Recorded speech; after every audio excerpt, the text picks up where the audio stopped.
Do you ever find that, or do you rule out or try to rule out like food components to mycotoxins? Like some foods can be contaminated, like coffee, for example, with ochratoxin A. When you have your patients collect their urine mycotoxin testing, do you have them change their diet for a period of time prior collection? I don't. I know that some people are writing that most of what you see in the urine comes from food. That is not my experience, and it's not the experience of the vast majority of people who work in this field. The vast majority of mold toxicity that I see comes from inhaled spores from water-damaged buildings. Um, the, the government agencies do a fairly good job of checking food. So there's trivial amounts of mold or mold toxin in some foods. We know that. Occasionally, there'll be actually epidemic outbreaks of mold toxicity from food. For example, a silo that has a moldy grain or moldy peanuts, then you'll get a whole community that will come down with mold toxicity from food. We know that that exists. That's rare in my experience. Um, I did a short pilot project study with Great Plains Lab several years ago, in which it's a small study, but we took 8 patients with mold toxicity. It's not big enough to be statistically significant, but we had them avoid all known moldy foods for 10 days, and we checked a urine test on them. Then we had them pig out on those supposedly moldy foods for 10 days and repeated checking for urine mycotoxins. 7 of the 8 patients surprisingly had lower mold toxin levels in their body eating supposedly moldy food, potentially moldy food. One had a slight rise in ochratoxin. So to my knowledge, there's no other studies that have been done on this to really answer that question. But I don't think food is a major player here. Okay. Yeah, I mean, I've heard that side of the argument from different people. Thank you for your take. Yeah, I tend to agree with it. I've seen a case, a couple actually, where one was a gentleman who would drink a pot of coffee at work every day, and it was a community coffee pot, and probably had mold in the water chamber. But his ochratoxin A came back over 70, and it was real-time labs, and so we got him to stop the coffee. And that's really the only time I've ever seen a major case of food contamination. Well, it can. Um, the one food that I'm aware of that's not monitored is coffee. The government, for some reason, does not have any part in measuring mycotoxin levels in coffee, and so like bulletproof coffee came about, and now there's dozens of other mold-free coffees because that is one area where you can get some appreciable amount of toxin from food. I mean, you can also get it from blue cheese, for example, which is penicillium. It is mold. So there's a few foods that I don't want to be global in saying food doesn't have it, but I'm saying that the vast majority of what people eat doesn't have a significant amount of mold in it. Okay. So we've got mycotoxin as a best biomarker for direct evidence of exposure. When you find somebody with that at elevated levels, kind of what are your next steps or advice for them? Well, from my perspective, curing or treating mold toxicity is a 3-step process. First, we need to evaluate the patient's home and work for if they're being exposed. If they are, no matter what we do, they're not going to get well.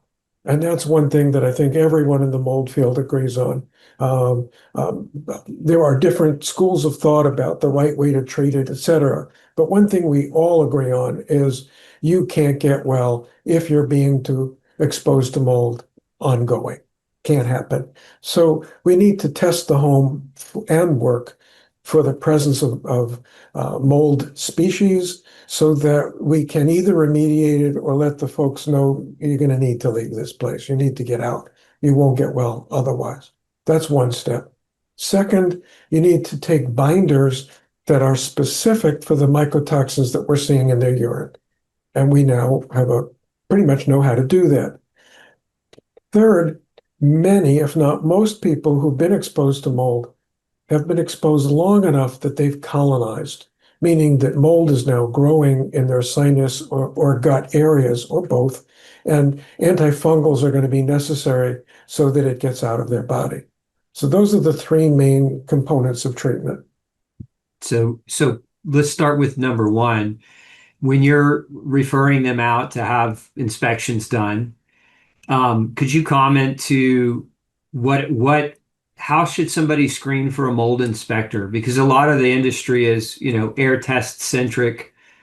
What kind of tips or guidance could you give our audience in terms of, what not to do? What are the big no-nos when it comes to hiring a mold inspector? Well, unfortunately, depending on the state, you can be a licensed mold inspector with 10 hours of training. And that is not adequate to know what you're doing. It's not. And as you said, and I'm glad you referred to it, most mold inspectors use as their primary tool air sampling. Now, air sampling is intrinsically flawed.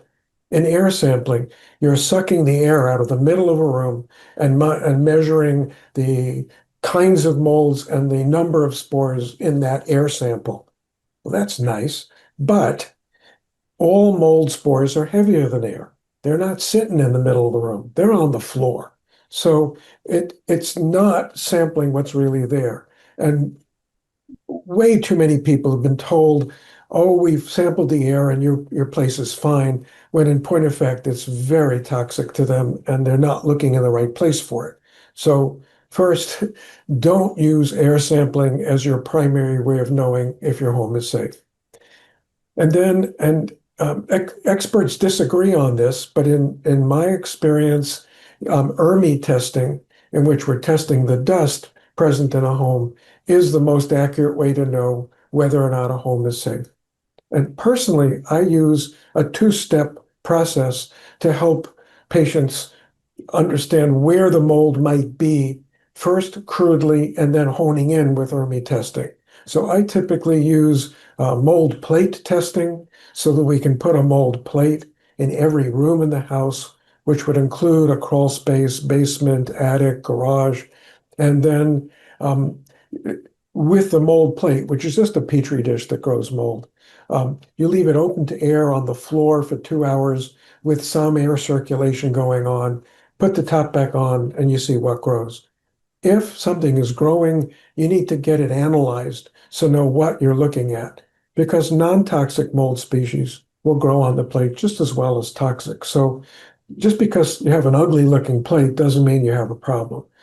So if you get it analyzed and you see that there's a significant number of toxic mold species on that plate, you know that you have a potential problem in that room. So I like to do that for the whole house. And if there are specific rooms that light up with mold toxin, in those rooms, I'll do ERMI so we can save people money, collecting dust from those rooms and getting it analyzed. That's to me a starting point.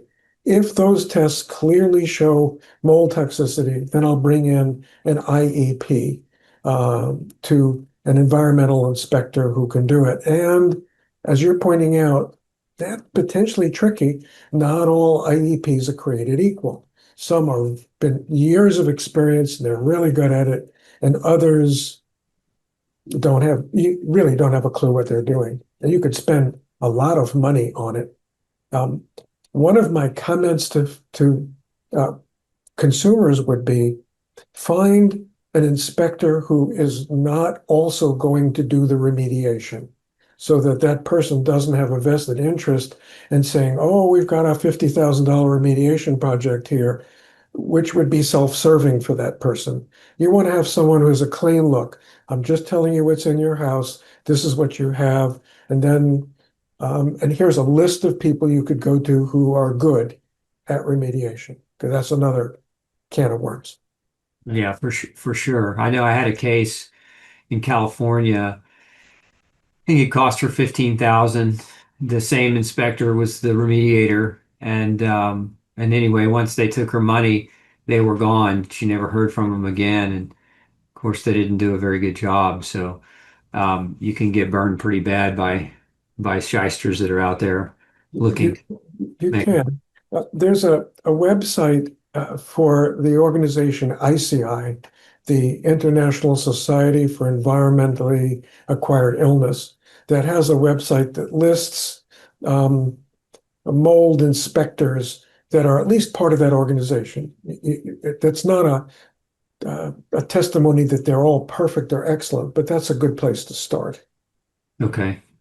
ISEIA, ISEEAI.